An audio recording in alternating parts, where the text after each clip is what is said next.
දැන් පෙරේදා මිල ප්‍රකාශයට පත් කර ආණ්ඩුව 120යි සම්බය 130යි කීරි සම්බය 135යි 40යි කියලා. ඒතකොට මේක අවම මිලක්. මේ අවම මිල රජයේ දාලා තිබ්බට ඊයන්නේ දැන් රුපියල් 90යි 80යි 72යි. ඒතකොට දැන් මේ වී ටික දෙය ගන්න බැරුව ඉන්න වෙලාවක ඊට පස්සේ මට හොයාගන්න බැරුව තියෙනවා ආණ්ඩුවේ කුසිකර්ම ඇමතිවරයා කවුද කියලා. මොකද එක වෙලාවකට සෞඛ්‍ය ඇමතිවරයා කුසිකර්මය ගැන කියනවා, එක වෙලාවකට පාරිසරික ඇමතිවරයා කුසිකර්මය ගැන කියනවා. කුසිකර්ම ඇමතිවරයා අමාත්‍යාංශයේදී මාධ්‍යවේදීන්ට ලොකු සද්ද දාලා එයා යනවා. එයා ඇමතිවරයාද කියලා දැන් කවුද කියලා හොයාගන්න බැරුව ඉන්නේ. ඒතකොට නියෝජ්‍ය ඇමතිතුමා අපේ සගයා දැන් පේන්නත් නැහැ. ඒ නිසා අපි කියන්නේ මේ අහිංසක ගොයියට සාධාරණයක් කරන්න අපි ලංකාවේ බැංකු වලට රත්තරන් බඩු ටික උකස් කරලා වී වගාව අතිරේක භෝග වගාව කරලා ඒකේ ගන්න අස්වැන්න රටට දීලා අපි ආයෝජනයක් කරන්නේ මේ රටේ. මේ ආයෝජනය කරනකොට ආණ්ඩුව කියනවා රටේ ජනතාව උඹලා ආණ්ඩුව ඕනේ නැහැ නේ. ඉතින් අපි ආණ්ඩුව කරන්නම්කෝ. හදවිය ගොවි ජනතාව හැටියට කියනවා ඔය ලාල් කාන්තලාට පණ්ඩි කාපු නාමල් කරුණාරත්නලාට අපිට සහන දෙන්න සියලුම දේවල් වලට කතා කරපු වසන්ත සමරසිංහලාට මේවා දිහා බලලා කතා කරපල්ලා. අපි කියන්නේ වෙන දෙයක් නෙමෙයි උඹලට. අපි කියන්නේ ගොවියා කරන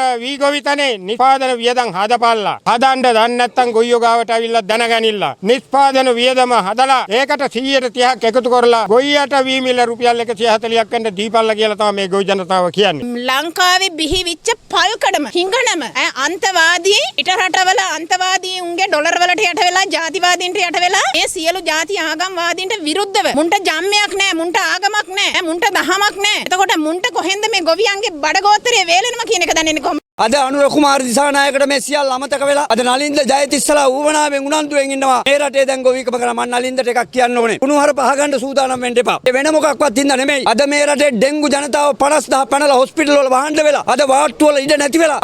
තමුන්නාසේගේ වැඩේ කරගන්න. තමුන්නාසේ අනුන්ගේ දෙපරදුව අස්සරින් ගන්න දෙන්න එපා. අපි මේක බේරගන්න ලාල්කාන්ත එක්ක, අපි මේක බේරගන්න නාමල් එක්ක, අපි මේක බේරගන්න ජනාධිපතිත් එක්ක. තමුන්නාසේ නැවත වතාවක් මතක් කරනවා. දා තමුත් එක මින් කිව්වා වගේම ගොවි සංවිධානයේ 19600යි අරගෙන මේ රටේ නාඩු වී කිලෝ එක මේ යල්කන්නේ අස්වැන්නේදී රුපියල් 140 ලීකට මිල ගත්තේ නැත්තම් අනිවාර්යයෙන්ම කොළඹට එනවාම තමයි.